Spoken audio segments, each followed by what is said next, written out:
Call this meeting of the Wayne County Commissioners to order. Any corrections or addition to the minutes? Move for approval. Second. Unanimous. No, it's not. Oh, we Call got for a the call. roll. Forgot about that. Hold on, Danny, we have to call the roll. So, Beth, go Yes, ahead. I will. Commissioner Burns, your vote. Yeah, aye. Mrs. Butters. Aye. Mr. Powell. Aye, unanimous. Move for approval of claims dated April 1. Second. Mr. Burns, your vote. Aye. Mrs. Butters. Aye. Mr. Powell. Aye, approved.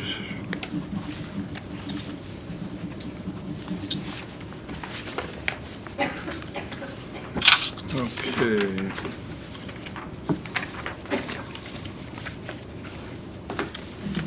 We do have several things today, and, okay, one of the important things is a new program that WCTV is doing, and if you folks will bear with me just a second, I left it on my desk, so I gotta run and get it so I can get it accurate. And I have a little blurb. It's the same thing. He gave me a bigger one that I can pull up. While he's doing that, I see we have several elected officials and department heads with us today. Delighted to see you here. We often are not graced with so much leadership in these meetings, but the Harvard Business Review in the current issue has published an outstanding article entitled 15 Questions About Remote Work Answered. And you all have trusted employees working remotely during this crisis. And if anyone is interested in having a copy of this, the Harvard Business Review is ordinarily a very costly publication, and would be happy to make a copy of this for you. It has some standard management tips, but if anyone would like a copy of this, just stop by, let me know, shoot me an email, make a copy for you. It is really a succinct guidance on how to motivate and to help work with your people who are working remotely during this time. Okay, WCTV is doing several programs, but one in particular which started last week, and I want to read this. I got this from Eric Marsh, and it's really important for those folks of you in the viewing audience out there that WCTV and Reed Health and the Wayne County Health Department have teamed up to bring the community a live, interactive conversation about COVID-19. The discussion is with Dr. Jet Moore and Dr. Thomas Huth, and it's on Friday. The next one will be Friday, April the 3rd at 2 o'clock. And it is live, and you can call in any questions that you may have about COVID-19, and they will be able to answer those for you to the best of their ability. It will be a live broadcast, and it's on WCTV Facebook page, which is facebook.com/Whitewater Community Television. Also on channel 11, as well as channel 21, and then it's on WGTV online, which is wgtv.vibit.com _. And so you can also send questions in ahead of time. So I'll hold up this little, and you can maybe work that. Of course, with your magic, you can probably feed that in out there on the station. So this is it's a great public service, and I know we get questions in here all the time. And so folks that you're listening, if you have a question, do that. And there's no phone number listed, but you have to send ahead on the WCTV at iue.edu. So that's how you would do that. So if you have a question, here's a way to get an answer. If you didn't get all that, call us here in the Commissioner's office and we'll give the information to you again, because this is very good. And both of those doctors are a wealth of information on COVID-19. Ron, you're up. Don't I have anything for you at this point other than just to point out I cannot hear Ron. Cannot hear him. Okay, hold on. I don't have anything that requires action, just a matter to maybe think about it. It appears you're meeting fairly regularly, but under the various provisions of multiple executive orders, one in there in particular, the governor has enabled you to delegate, in this case I would think to the auditor, the ability to pay claims without prior approval. We have in place a limited ordinance on that. I think you can do it broader. Given the frequency with which you're apparently meeting, that may be a non-issue, but if it becomes an issue, that's out there for you. So, Okay. I would, I gave you the other day this contract on American Structure Point, which I would like to talk about, which is for the build-out of what the Public Health Department is wanting to do in the new public health building. This would be the engineering cost for that project. It's about $16,000. As you know, the new public health building, the build-out for the inspection department has been done. Those folks have moved into that particular facility. We still have the medical side of that. We have been fortunate to finally hire a new RN for that, along with another medical person. Both of those folks will be starting Monday of next week, right? Monday of next week, so we're very happy with that. So that facility is moving. Unfortunately, we don't have the space worked out yet, and so we need to get this done as fast as we can so we can get that out, to find out what the cost is going to be and get that space ready. If there's ever a time that we really needed all that space and those people in place, it's certainly right now. So what we have before us here is one of the standard AIA contracts that all of the architectural firms use.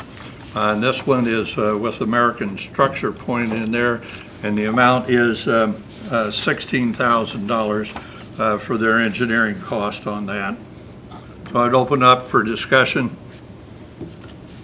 do you have an appropriation for this? I would move to approve the request. My contingency. Oh, Of course, my question is, was this an unforeseen need for special build-out for these personnel? Yes, at the time when we started on all of this, we did not know that the medical people and that the Public Health Board would be taking some of the responsibilities that the current health department was doing in that facility. When they made the decision that those parts of the STS clinic and so on and HIV was going to come over to this facility, they now had to have us do the build out to be able to handle that. And there are certain medical requirements that are required. And then along with that, if you receive Medicare and Medicaid payments on that, there are certain specifications that you have to abide by. And so then the plans have to be approved by Indiana Department of Health and Homeland Security, which none of that was foreseen way back when we initially started talking about the move to that facility. So that's what we need to do with those plans, and that will all take some time to move through the system to get them approved, and then it all has to be stamped off by those folks to be approved officially. So it must be a CMS, Medicaid, Medicare. Is some of it ADA compliance that is driving up the, I mean, this is just the beginning. The build out will be in addition to the That is correct. architect's minimum This Right. is 16,000 minimum fee plus expenses. What he said to plus me the- in there, the service believes that you have to comply with the ISDH Facility Guidelines Institute and the FGI document for outpatient facilities. Now, I'm not sure what all that documents are, but that's what, and this American Structure Point has an entire health department division, which is very familiar with all of this. And when I called to ask about it, then he sent me that information, which I was surprised. I didn't realize that we would have to do. I didn't realize that at all. And so I'm glad I called the right architectural firm that does this all the time, and they were able to give me this information on there. So I felt we really needed to get started on this just as soon as we could. Is it anticipated that this could be covered by the $500,000 appropriation approved at council meeting this morning, or will this be in addition to that? These No, improvements? that money they approved this morning, that was for their budget, which was their operating money. So this Yeah. will be an additional appropriation?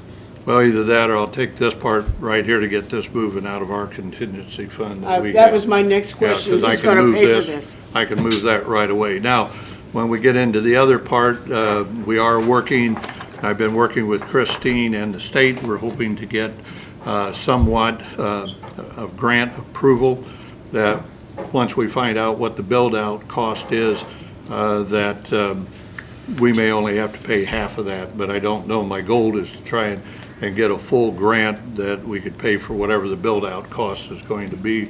But I don't know what that is till I get this engineering stuff done, so I can work on that. But there are two grants that we possibly can use. One is the health maintenance grant and possibly out of the tobacco grant. So don't know yet until I get costs. We got to send those in to the state, but that's what I'm working on. I'm hoping that we can get it paid through that way and limit additional costs that we may have. But I don't know at this time yet. Would it be a stretch, albeit an honest stretch, to include at least some of this in the COVID-19 expenses that Matthew Kane is putting through Homeland Security? I did ask that question yesterday, and we did not. We looked up at some of the initial items that they said would be covered. This might be a stretch. We're trying to clarify one of the areas in there that they said was reimbursable, but we are going to try and see if we can get some of this reimbursed out of that also. Yes. Emphasis on, you know, Don't truthful, know. honest, but it's a stretch. I'd Well, like we to, can send it in. The worst they'd say would be this part's not approved. Yeah. well, because this is an unforeseen expense in a time when we're looking to That's correct. plan for potential reduction in budgets ahead. With all that discussion, I will second Denny's motion. Okay, any further discussion? Beth, please call the roll. Mr. Burns, your vote? Aye. Mrs. Butters? Aye. Mr. Faust? Aye, approved. Before Steve comes up, I don't know, maybe I missed it. Has any decision been made on the Commissioner's deed sale, cancellation, postponement? Yes and no. We found out that the deed sale was scheduled on a normal Wednesday when we were meeting, so I sent an email to Selena. She went to SRI, and I just saw one just about 15 minutes ago. They came back with a new date to check with us, which was the 25th, which was Thursday, the very next day. That was our original intent, was Yes, to have it be that on following Thursday. And wanted to know if that date would be okay. Thursday, what? April? April. May. No, yeah, it was May May. 25th. Okay, so for the time being at least, you've got Right. a date to shoot for, even though Right. it too may end up being postponed. Outside the Right. governor's do not gather date, yeah. Yeah, Yes. So we're not in violation of the governor's extension, but we are, well, I think you have to take. Play it by ear. Take the governor's orders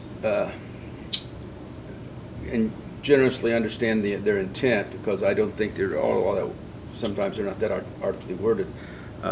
There's disagreement among attorneys, some in our office, but as to whether the 10-person gathering rule is mandatory or advisory. I think it's very clearly advisory, so we're a bit over that right now. But what I would consider to be mandatory would be the CDC's,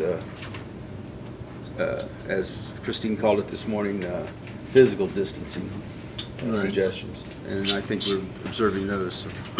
Well, we certainly would look at this. The deed sale is one of our very successful sales, and we usually have 75 to 100 people You in here. would find it so- difficult to maintain Yeah, physical distancing unless you changed the venue or took it outside, and that's If always. if we were still under the same conditions then as we are now, I certainly would cancel this and not hold it, because one, we want that deed sale to be successful for the taxpayers of Wayne County, and two, I wouldn't want to put 100 people in this room and expose them to COVID-19, so. Plus, I think there's a possibility, we've learned that we can accomplish a lot of activities through technology. And I think Sotheby's has learned that multi-million-dollar auctions can occur online. I think what's good for Sotheby's could be good for a Wayne County deed sale. And that gives us almost 2 months to work out the technology for possibly accepting telephone bids. And rather than postpone it ad infinitum, I'm kind of grinning at our IT department. I mean, just telephone bids, that's not too high-tech, right? We have a bid from MoDOC on parcel number XYZ. I mean, I think we could handle that technology, right? Yeah, we could.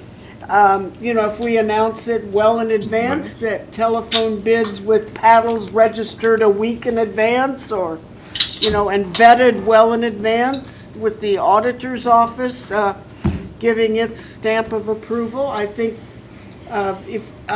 so I don't think it takes a motion. I think we can agree that that proposed new date from the auditor's office is acceptable to us on that Thursday. Well, do you want a motion? Oh, it's such a cumbersome thing. Yeah, let's just leave it open at the moment. We will address that. We'll either do a teleconference or we'll change the date or something. Yeah, a Thursday, not a Wednesday, as Right. proposed by the auditor's office is good. Right. All right. Okay, moving on. Kim, you want to come up and talk about this?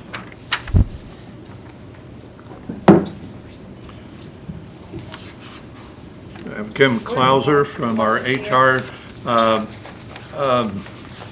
Yes, if you would, but I'm going to send my phone down there, Denny, so hold on a second. All right.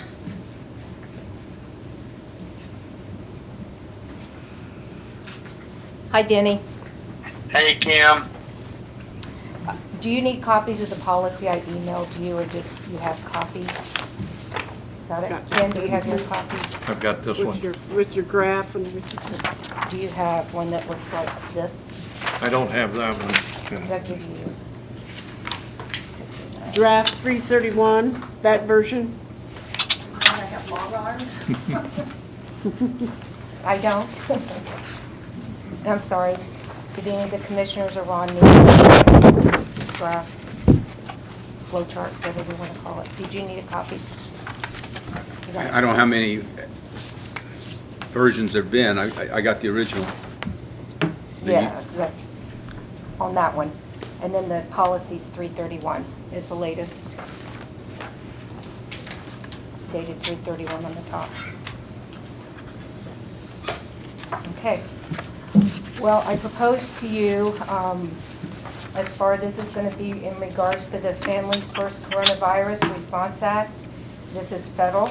It's a regulation that we are going to be mandated to follow. It is effective April 1, today. So timely that way.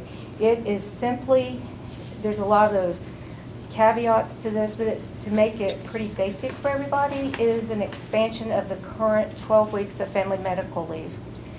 And part of this on the graph that I tried to come up with to help me and other people understand this, there's two parts of this that will be effective today. It is going to be effective until December the 31st, 2020. It's going to be divided into two parts, and one part is the emergency paid sick leave for employees, and the second part is the actual expansion, the emergency family and medical leave expansion. So on the expansion, the right side of the paper, that is basically going to be for childcare, okay?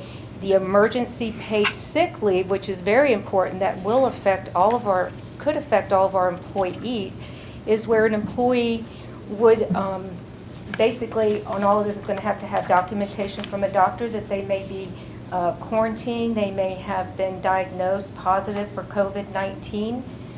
So there's several different options, and I have come up with a leave form that an employee would sign what option, what's going on with them, or could it be that maybe they're caring for a person that's subject to a quarantine order.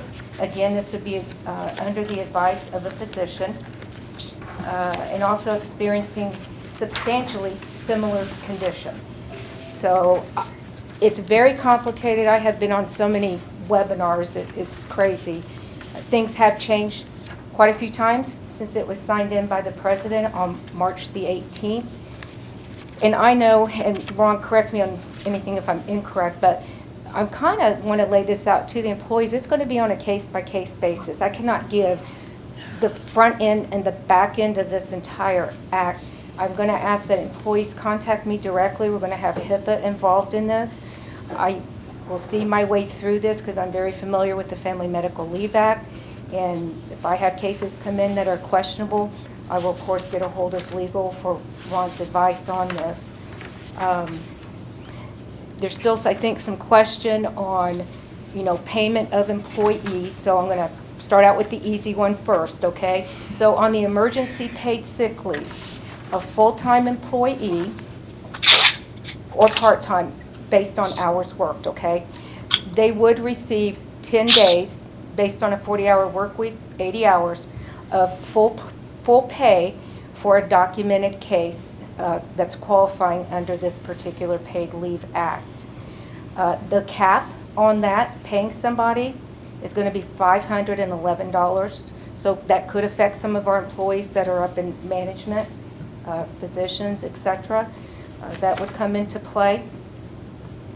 After the 10-day paid period, hopefully they're back to work, but if they are not back to work, then basically this act indicates that there would be a payment of two-thirds of their salary. Again, we cannot require them to use vacation, sick, personal comp, none of that under this particular issue I'm talking about. My proposal, and I have talked to the auditor, because we have, unfortunately, rounding issues, and we always have, with two different systems for payroll, timekeeping, etc. I have not put my proposal in here because I wanted you to see what the act called for, and it was two-thirds. We cannot be more restrictive, we can be more generous, so that proposal would take that two-thirds payment after the 10 days full pay to 70%. That would leave minus that 30%, right. But it is going to keep, as Family Medical Leave does, it is going to allow the employee to retain, we would save their position for them and they retain all benefits. So there's we have had discussion, I've had discussion with the auditor on this, and can you hear me, Denny? No, I cannot. Okay, I'll have Kimberly repeat it after I make my statement. You want me to put the phone up there for a second? I don't care. Okay. Sorry. Maybe we Okay. could put you at a table 6 feet from Kenny and halfway in between. Hey, Do you want me to Steve, go here? Steve, could you maybe call Danny Burns and we could use your phone while she's up there, and then he could hear? That won't work because I'm already on the line. Okay, all right. Hey, Can Danny, you call in? here's what I'm going to do. I'm going to give you a new number. Or do you have a second line? And Call the speaker. okay, you hold on. We're going to give you a new number to call. All right. All right. 765. 765 200 200 0322. 0322. Okay, do I have to get on here first then? Yeah, you'll hit it. Okay, And then just dial that number.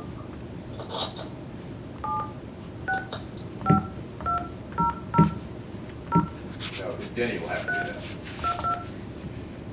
You aren't setting up a conference call, Denny's just gonna dial Denny's just gonna in call into a that. dedicated- oh, really? Right. So when it rings, you'll answer it, Oh, okay. but hang up for now. Just a minute till I figure out how to hang up. The telephone button that's red. Yeah, The red one? and then, That's a speaker. right, when he calls. I can still hear you. Okay, well, you hold on a second. So We're- if he calls, How do I hang up? Yeah, so when he Well, calls. is there an access code I'll need to know first? Okay, here we go. No, you're just dialing right into the. Here's the new number. 1-765 200 0322. Do I need an access code to get in then, or is it just that number? Just that number. I'll call in a minute. All righty.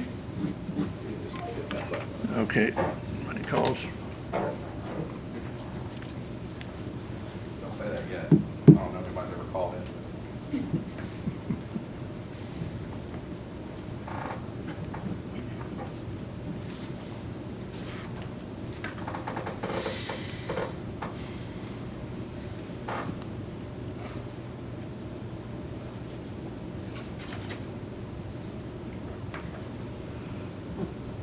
Can you hear me? I sure can. Hear you go loud and clear. Okay, we got one of these really fancy phones up here now that we're talking to. Okay, here we go. Let's see, what was I gonna say now? Auditor 70%. Oh, 70%, okay. I met with the auditor, and so the listening audience understands where we're coming from, where they're talking about the 66 2/3 that we have. You really have a lot of problems in the rounding on that, and we had an experience with that, last year or the year before, which just caused all kinds of problems with the different payroll things that we did. So in discussing with them, we tried to figure out what would be the easiest way in this area, and we used the 70% number, and that's a shade higher than what they say, but we can always increase this if we want to. And so very few dollars involved in going to the 70%, but the difference in the work that the auditors has to do and in working with our employees on that, we certainly would recommend that we do that. Mary Ann and Denny, that we would do that 70% instead of the 66 2/3. Is that for both, your recommendation, is that for both Yes, yes. sick leave? Now, you're not suggesting that there's continuing pay under this Emergency Sick Leave Act beyond the first 80 hours, assuming there's 80 hours available? No. So the only way, the only way that a person's going to get paid beyond that 80 hours is if they also qualify under Right. the Emergency Family Medical Leave Act, That's under the, correct. under that one provision of having a school-aged child whose school is closed and their They child would fall cares under under that one Right. for the 70%, And again, 70%, right? And you can make that 70 if you want to, because, you can do more, but not less than what the statute mandates. Yes. And But again, people need to know that if they've already used FMLA during this leave period, which it will end December 31, that they may not have the full benefits that the new law. Correct. We also have 2 or 3 employees that are currently under or planning to be under the Family Medical Leave Act, and I've already told them they're still under the Family Medical Leave Act. This is a totally Different. an expansion of it, and it does not include like for the birth of a child, et cetera. So I've already explained that to those that are on family medical leave now. Okay. Did the exceptions come into this area here that we've talked about on first responders and essential? It's going to folks? be under the policy, and I talked to Ron about that. I think we have some different wording to put in regarding No, first actually, I looked at responders. yours chart, and I'm okay with the chart if you just put a closed parent after the number 80 in the pay schedule. It says everything. Oh, I did fix that, sorry. Okay. I just didn't Okay. give you the right. Now, and I'll have to look at the policy too, Okay. because we'll plug in the numbers. As we go down, you may want to explain the exceptions too. Okay. So, I guess if we're ready to move on to the childcare. Okay, so under this, the expansion leave, it is going to allow an employee to take off for childcare purposes. And under that particular act, it is going to indicate that of course, the school must be closed, which we know our schools are closed. The daycare, the employee will be signing off on a leave form that I developed. I think Ron has approved that. And they will be, it is in there that, you know, as far as the honesty, if we find there's any misleading information coming to us, it will lead up to progressive disciplinary action up to and including termination. So it's very important that we have that understanding. Some of this will be on the honor system with the child care. It will, under the leave part, we're going to have physician's certification under that. But for the child care, again, if they've already used any part of their family medical leave, that part is gone because it's 12 weeks, it's 12 weeks. So under this part of it, weeks 1 and 2, the 10 days are unpaid. And 100% paid. 100% unpaid. Oh, wait, I'm confused. You have gone beyond If you the look at the emergency FMLA. Where are Right, you? I'm on this side of the chart that has emergency family and medical leave expansion. Okay, so you're On the right side of the You're Right-hand past the first 2 weeks of the emergency family leave is 100% of the wages paid. for the, For the For the first, first 80 80 80 hours is 100% paid. under the emergency paid sick leave. Up yes. to 80 hours, not the first 80, don't, Well, again, yeah, up to. It's a yeah. finite benefit that cannot exceed 80 hours for full-time employees and pro rata amount for less than full-time. Correct. And as Kim says, each one's going to have to be looked at somewhat on a case-by-case basis, because some people may have already used it up. used some of their or their FMLA, but that would impact the total time that they could have paid if they have a child care issue. Correct. It's clear as mud. It No, is clear as I'm mud. not clear on that. Okay. If, let's say, let's go back. I'm not clear on what you said on the first 80 hours, okay? Let's use some hypotheticals here. On the emergency paid sick leave, that's emergency FMLA. Okay, I've got a Right. kid. I've got a kid who's in school age, school's closed, and I'm going to tell Kim that I can't get child care, okay? That in and of itself would qualify under the under the Expanded Family Medical Leave Act. But under the Expanded Medical Leave Act, the period of initial unpaid leave has been reduced from 14, which is in the regular FMLA, to 10. However, if you look over on the emergency paid sick leave, you see that that same reason is compensable on the right block, left side, right block, second bullet point. So that would allow during that first 10 days me to be compensated at 2/3 my daily rate. However, if I've got 10 days of accumulated sick time or leave time or other under an existing policy that the county has, I can take that leave, have full pay, still preserve up to 12 weeks after using my county-provided entitlement for potential emergency family medical leave paid at, well, 2/3 according to the act, or 70% if this is the proposal that you go with. I know it's confusing, but And that's the reason why, as we're telling all of our employees and department heads, as we put this information out, and we will have this posted throughout all of our offices. which is a question I had. We will post this, yes, so Have it's you got out. the poster? Yes. The poster was supposed to... It's in this building, but I haven't sent it out to the other buildings, but I will today. But it is in this building. 8.5 by 11 poster required. Secretary of Labor did. Yeah.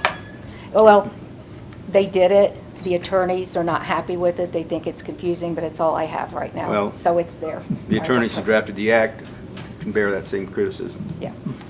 You're sure it did print, because 8.5 by 11, has to be shrunk in order to print fully, yeah, which is one of my problems, because did yours print fully? I guess it did, Yeah, didn't you? You have to I've got shrink all of it, it, yeah.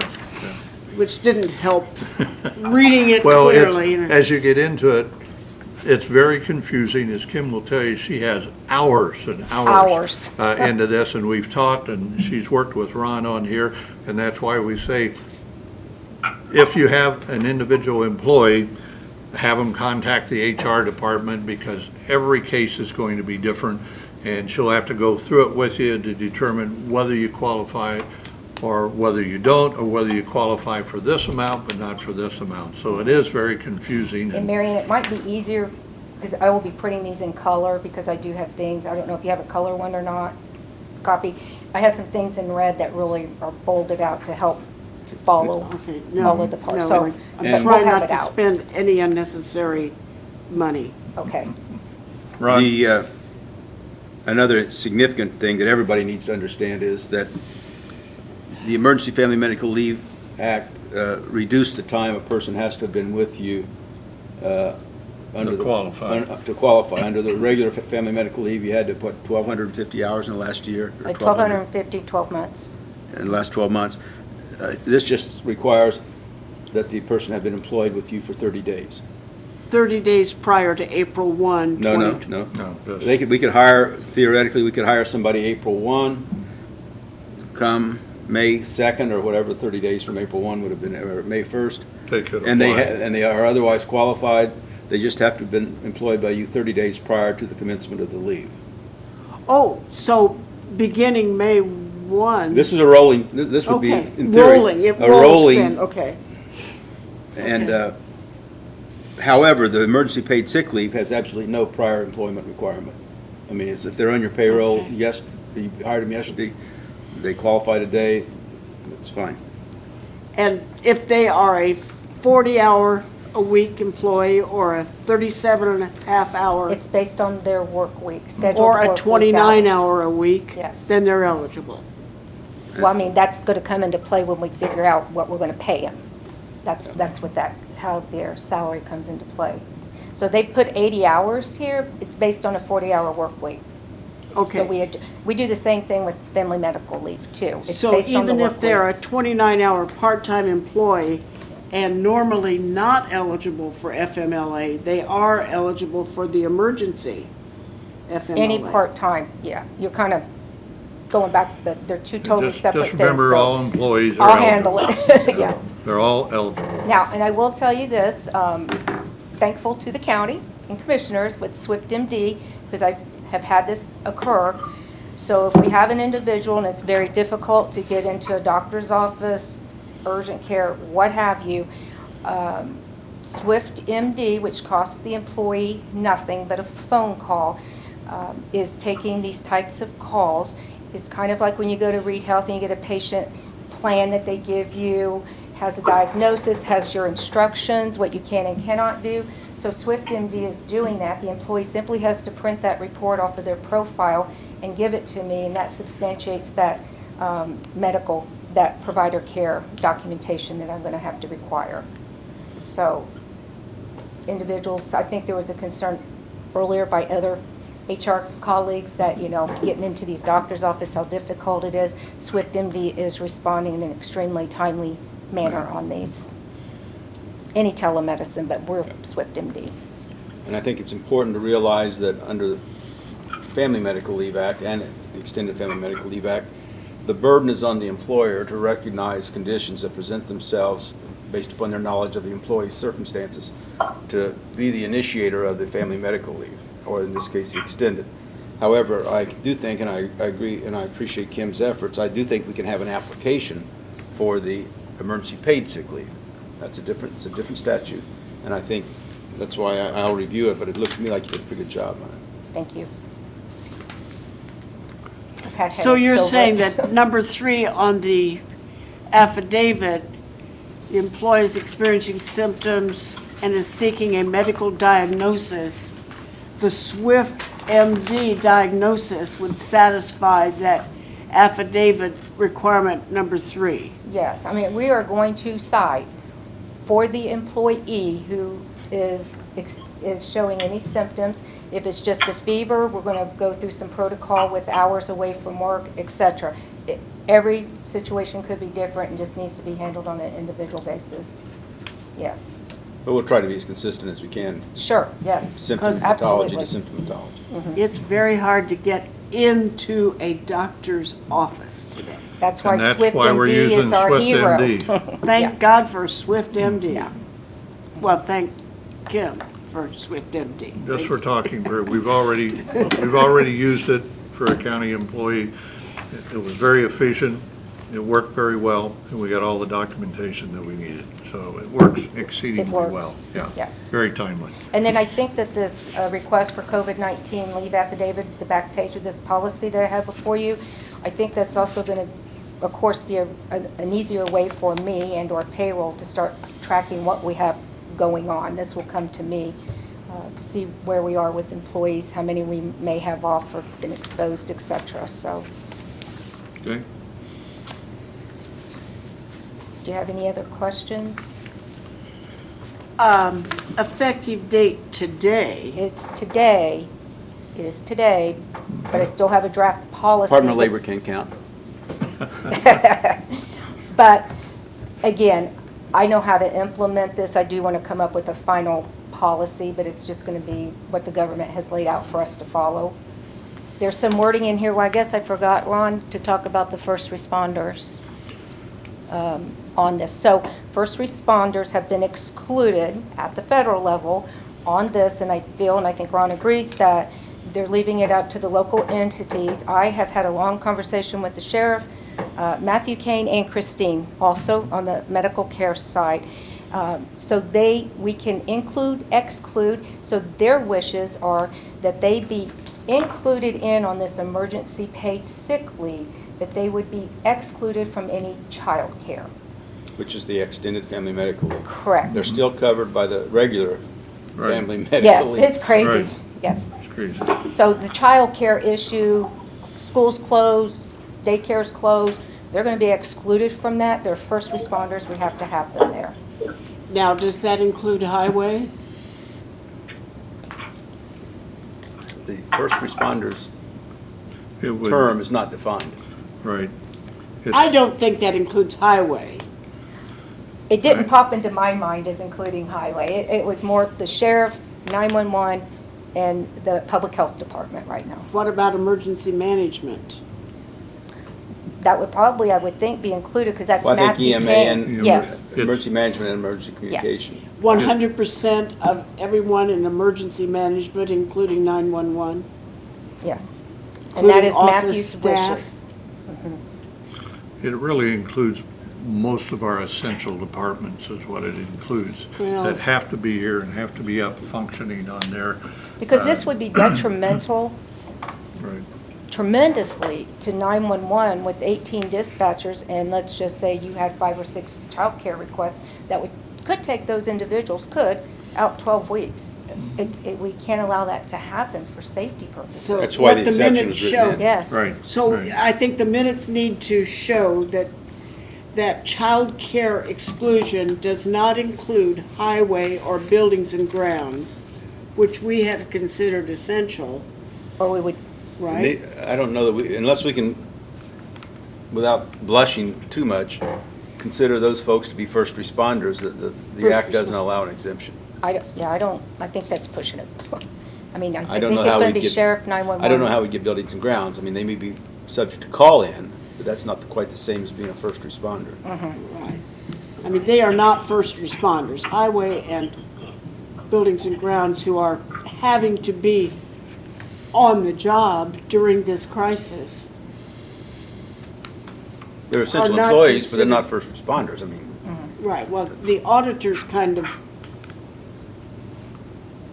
essential during this no one's time. arguing the essential nature of their functions. It's Which is first why we can't responder, say emergency essential. first responder. I mean, there are essential employees and then there are first responder employees. Correct. This is Quite a first difference. responders have been excluded out of this. And as council talked about this morning, it's quite conceivable that a department could have several people exercising their rights, and they are rights, Yes. under the Extended Family Medical Leave Act, and that would then create a necessity for emergency short-term hiring, potentially.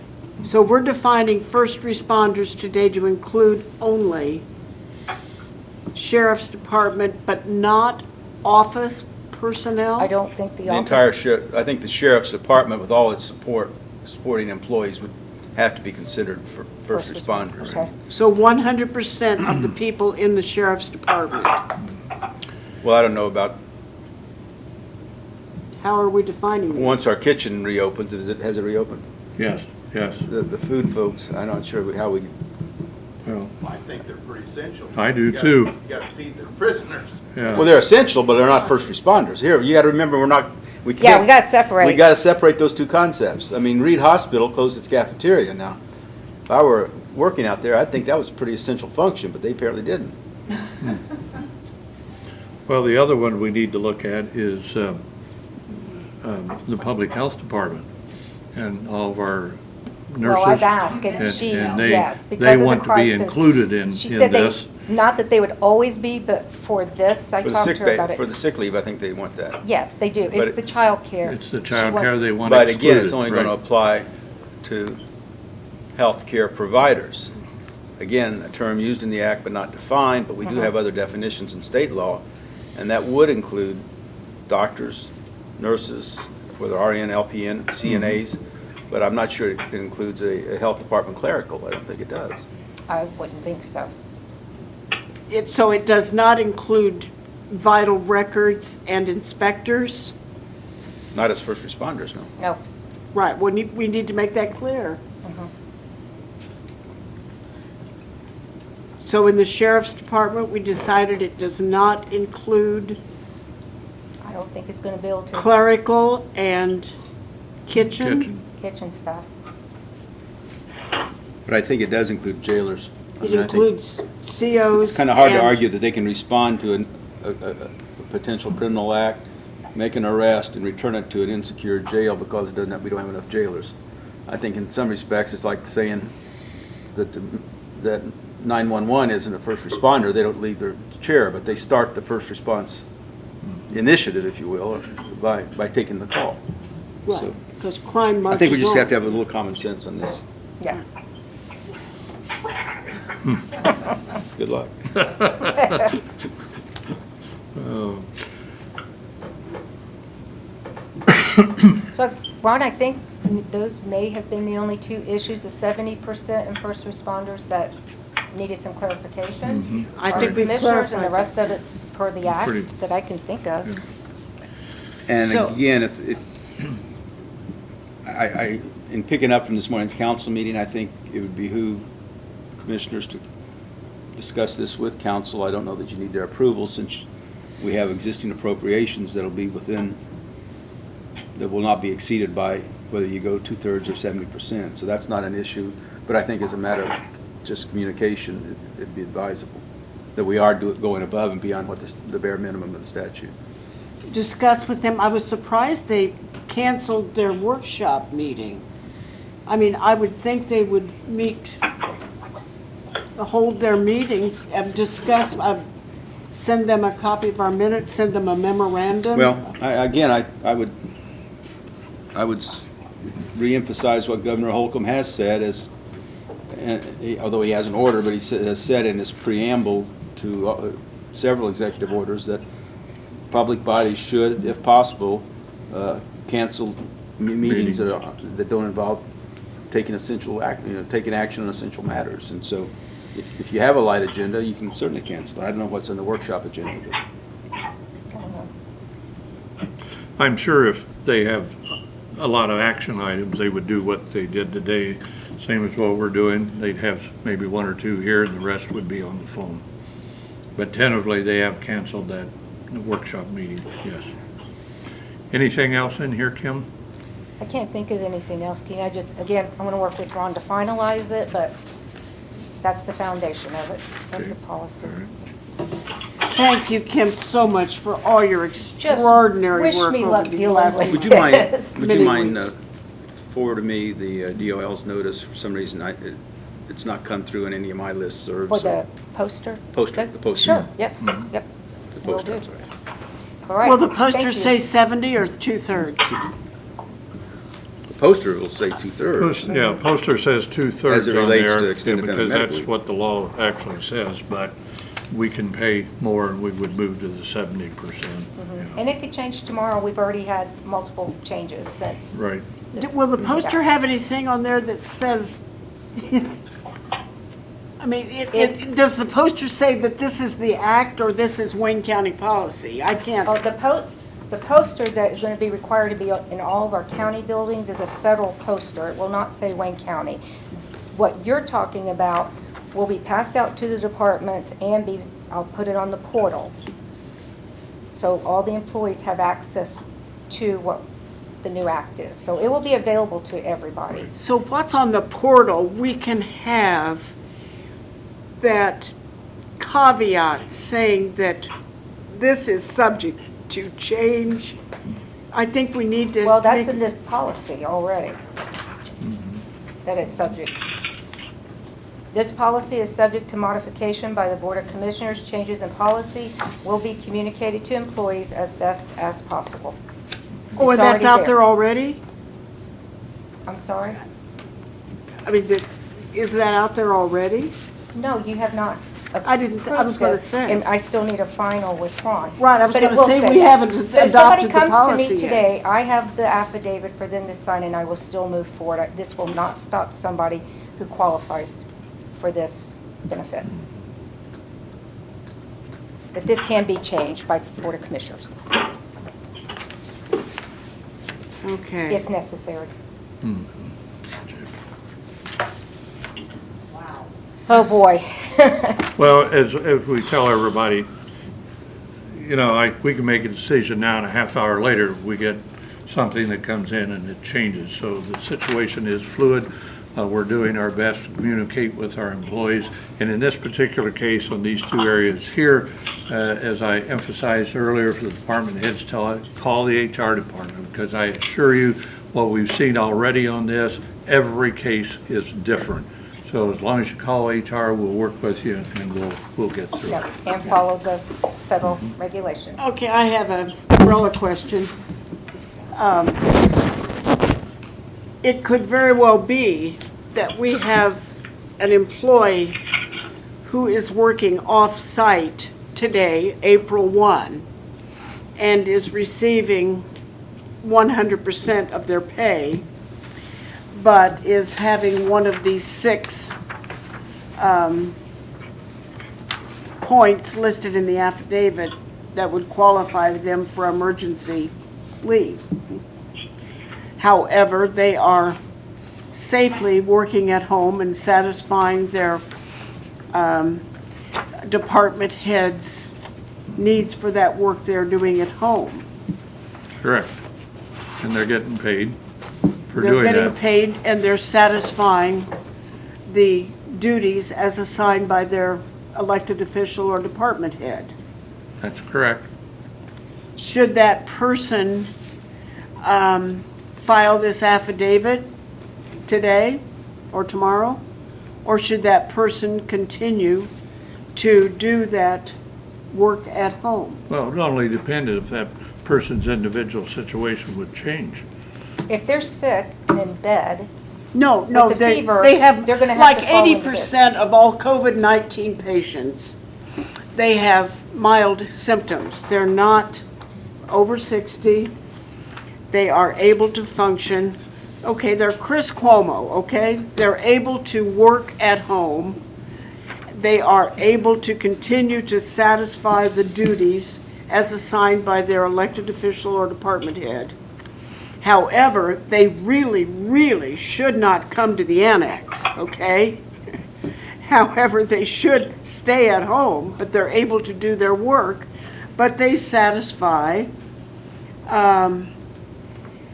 affidavit number 2. They've been advised by their health provider to self-quarantine, but they're able to continue to work at home. Should they fill out this affidavit, or should they continue to work at home and receive their full pay and not go on FMLA? What should they do? I think, Ron, I Well, that's think not an if they're- FMLA leave, okay? Right. And we, That's, You're- we have a policy, Ron, go They're ahead. separate, yeah. You have Yeah. a resolution and you have this. Right. I, Right. And I was just thinking some of those similar hypotheticals, Marianne. I think that the State Board of Accounts would take a dim view of that because while the federal law says that it's in addition to and supplemental to any other leave entitlement for the Extended Family Medical Leave Act, the sick leave is the sick leave, and if I'm not on leave but claiming sick leave pay, those are just incongruous positions to take. They don't jive. Because what we're assuming is our people that are getting stay-home pay, whether they're working part-time out of their home or whether they're not working at all, or whether they're working at another remote site, we're considering that they are still employed, they're not on leave, they're part of an essential governmental department. Right. And They're being paid at 100%. and they're being paid, and maybe the only thing they're doing in the way of, quote, labor is being on call, but they're still considered to be employed and not on leave. You can't have it both ways, I don't think. So, I mean, but they want to do the honest thing. They've got a little cough, they've got a fever of, They're not subject to Well, a call-in then. One of the things you got to realize is that the commissioners, at some point in time, I've indicated in the memorandum to council, I think you probably need to re-examine your resolution because I think most of the ones I've seen have some sunset, just as the governor's executive orders do, and just as, in fact, the executive order that the commissioners entered finding this local disaster. I think I'd have to see when that's. We need to keep policing that. I'd have to check on that. You need to have this. So what could very well happen is that suddenly the stay-home pay goes away, then that person might very well wish to claim an entitlement to the federal sick pay. but at this point in time, that employee who is working at home, however fully, they are definitely on call. They are, and they can be called in. That's the expectation. It could be if they're carrying a low-grade fever and they are on call and called in, then they feel it is unsafe for them to come to work, is when they might fill out an affidavit, right? They need to Well, probably right. call me and we'll work our way Right. through it. We'll have to work our way But through right it. now, Yes. they are But not being called in, and they are honestly able to accomplish their work at home, at their home computer. Again, I would have dialogue with their Sure, because supervisor, we their don't want department them head, their elected official, and then I would end up having dialogue with that employee. Go from there, and if I need legal, I'll get a hold of Well, Vaughn. and But it's- Mary Ann was very incisive in her edit of our resolution, and it requires that the employees, if on call, be able to report to work in an unimpaired state. Now, she may have had impairment visions of one thing or the other, but certainly if Fever. if you're exhibiting COVID-19 symptoms, I would consider that a very impaired state to report to work in. Okay. Right. And that They should- individual, based on our current policies, is paid. So you certainly wouldn't want to do this. Because you can't cure a fever in under 2 hours, Correct. necessarily. And that's the other issue that I think you ought to look at when you examine or re-examine that, whenever you choose to do that, is whether that 2 hours is a little bit lengthy compared to other local employers call-in.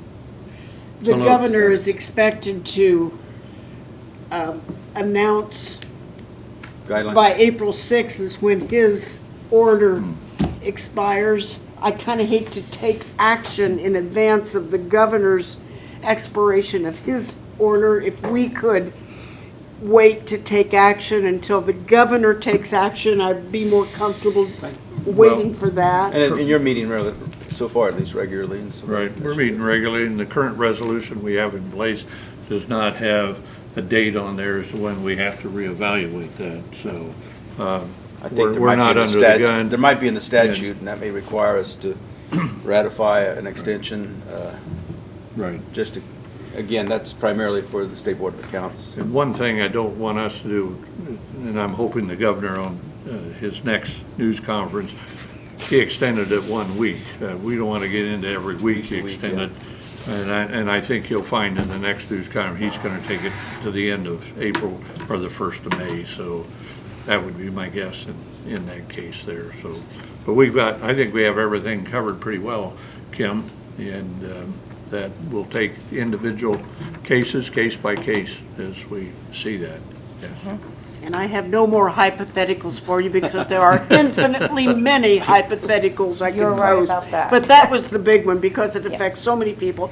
And because our health department really is, we do not have testing in Wayne County. I think still, Now, the only that's ones not being ac- tested. Mary Ann, We that's have not very accurate. little testing, only the sickest They of have over the sick. 100 units out there that they can test, so you can't say we don't We have have testing here. precious little testing, only Okay. the sickest of the sick are being tested. That is correct. And the advice is, with only the sickest of the sick being tested, the odds of having Wayne County government employees carrying a fever with symptoms are pretty high. So, but if they are among the 80% who have non-hospitable symptoms, but continuing to do good work at home and being on call at home are pretty high. So I appreciate you dealing with that hypothetical because our employees do want to do the ethical right thing. Absolutely. And with these policies coming in, we want to give them good guidance on that. So I appreciate it. Thank you very much. Okay, thank you. Okay. Anything else, Kim? I don't think so. Okay, very I think good. that's enough. Well, I'm sure you'll be back next week. There'll be a change, Hopefully, I'm sure. there'll be a change. Oh, gosh. Best to, well, I'm sorry, Steve, excuse me.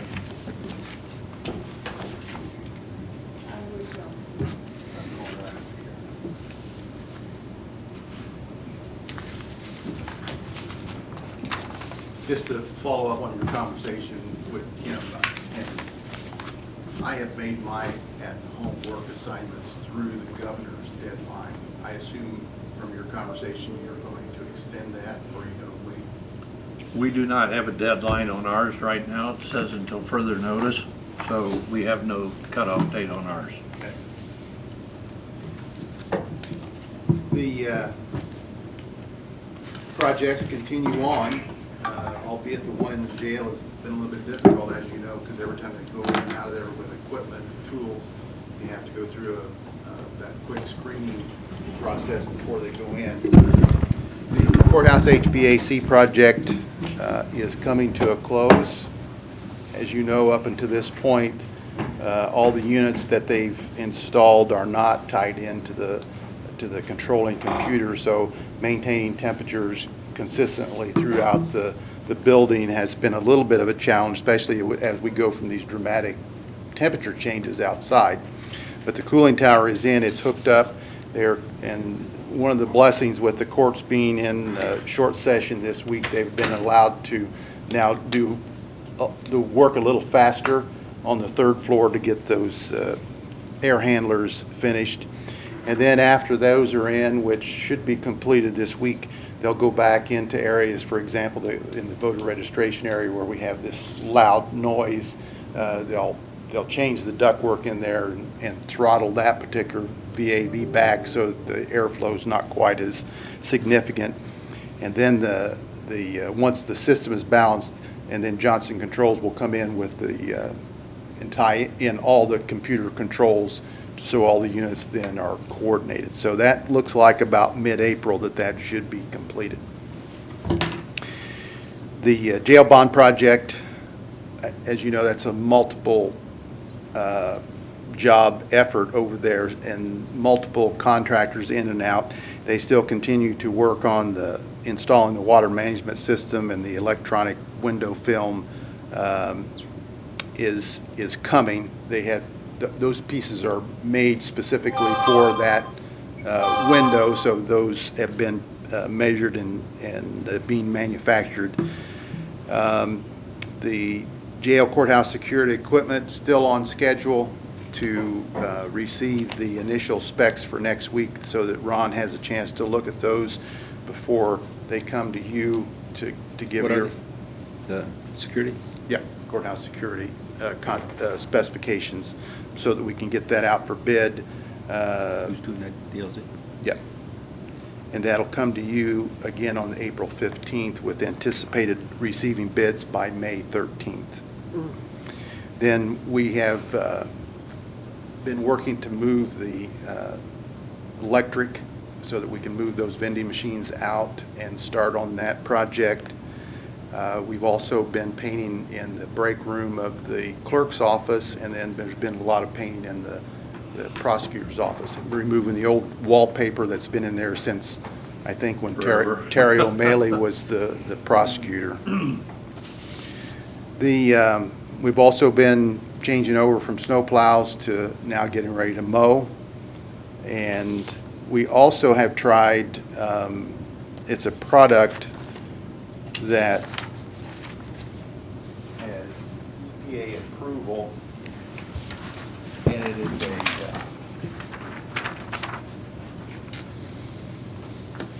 it's LEED certified, and it kills everything that a hospital disinfectant would. Obviously, the coronavirus isn't on that list because there's no product out there that's certified to kill that, although they do indicate that it is the same type of virus that H1N1 is, or those other viruses that hospital-grade disinfectant cleans. This is actually sprayed on with a sprayer, so it's very rapid. We've had today we had all the courtrooms disinfected with this, as well as the probation office, since they are probably one in this building that still continues to see some people on a fairly regular basis. This is being done by a local cleaner. He's switched over to this as his other business has gone down, and after we've seen the application of this morning, we're going to get this so that we can use this on a regular basis here. How often do we have to redo a surface? Well, it's like anything. anything. In the instructions, or? It's like any other spray. I mean, you can spray it and kill it, and then you have a meeting and people bring the stuff in. I mean, it has no residual effect. Okay, all right. Yeah, it's like any other spray. So, Actually, Henry County has a very cost-effective way of doing it. They just close everything on Fridays. I saw that, yeah. No, well, Henry County's been closed on Fridays for years. Yeah. And in 72 hours, the coronavirus dies on hard surfaces. There you go. I mean, Is this available locally or? It's actually available through Walmart, but they're out. Figures. We can buy it in bulk, and I think, I talked to Corey after it was sprayed this morning. It's food grade, so you can spray, and after 10 minutes, you can go back and work at your workstation. They did move their papers out of the way, so they didn't spray any papers, but anything else, doorknobs, desktops, carpet. It says pleasant light fragrance. Yep, it smells a little lemony thyme type fragrance. food grade, but kills, Yeah, that's antithetical. well, you should read the MSDS sheets on it. It has a Yeah. low, Steve showed that to me, and my guy said just. it has a low pH. Killed everything, It yeah. has a low pH, a little bit higher than what vinegar is. So it has, I read about it, it's got good reviews. It's recommended by the CDC.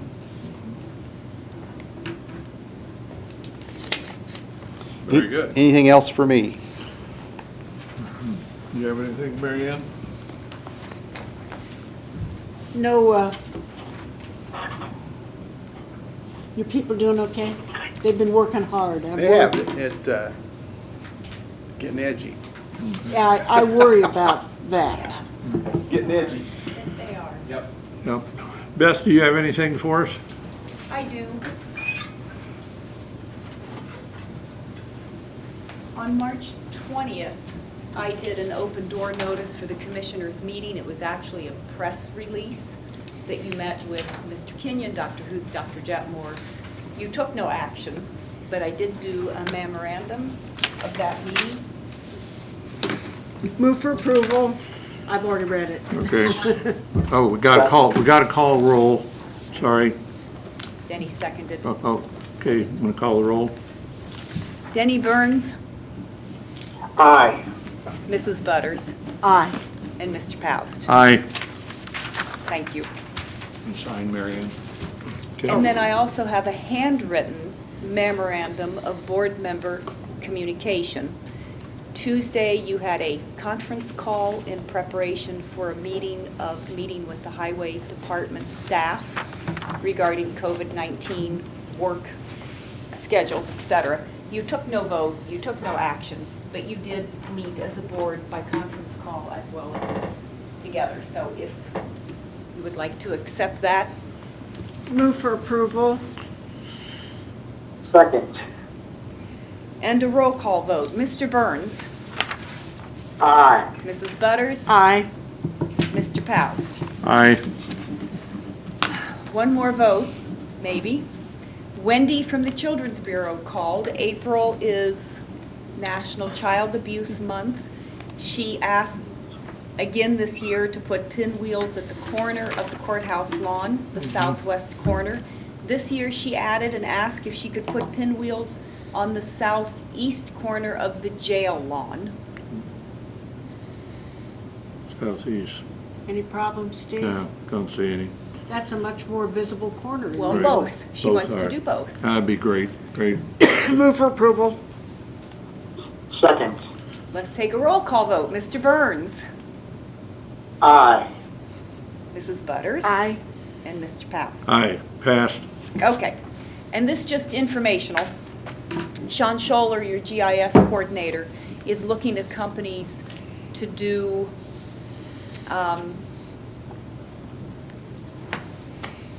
I can't think, Google Earth type photos in Wayne County. And he has been working on that as he works from home. He is getting verbal quotes. He This has is like the pictometry service, similar? similar.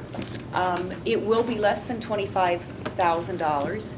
He wants to turn it around relatively quickly because he wants to get the photos taken before the trees leaf out. Gotcha. So he's hoping to have a contract by next week. I kind of discouraged him from making a presentation today and said I would talk to you on his behalf. How would you like him to move forward in order to present something to you next week? I'd get the contract to Ron just as soon as possible so you can take a look at it, and if it's okay, why, then we can look at it next week. So at this point, he has had nothing but verbal quotes, and are you comfortable with that? Yeah, for that amount, and it's kind of a mix between a service and a product to be, I assume what he's going to give us is a database accessible photo map, aerial, whatever. I'll talk to him about that. Okay. But in any event, yeah, I'm okay. He expects there to be about $3,000 of software costs and $22,000 of labor. Okay. Gentlemen, Okay. how do you feel about giving him approval pending attorney review of the, Well, you Review. you expect to meet next week, don't you? Yeah, yeah, That should be fine for him. okay. okay. I'll let him know. All right. Well, He just wanted to give you a Well, heads the up. trees And are these starting are to bud. indefinite. Yeah. Yeah, they're starting to bud, but they don't really bloom until primary day. and he said next Normal week. No, I primary was gonna day. say, He said when's he's that? fine with next Okay, week. And next also, I week. forgot All to right. mention, this is funded by the GIS interlocal agreement. It's in his budget, yeah. It is. Very good. Thank you. Thank you very much. Okay, then I would say again to our listening audience, ask the doctors, community update, Friday, April the 3rd at 2 o'clock. Dr. Tom Huth, Dr. David Jetmore, you can call in, ask any questions that you would like of those folks. So here's a little flyer if you can buzz in on that. And folks, this is where you can get your answers.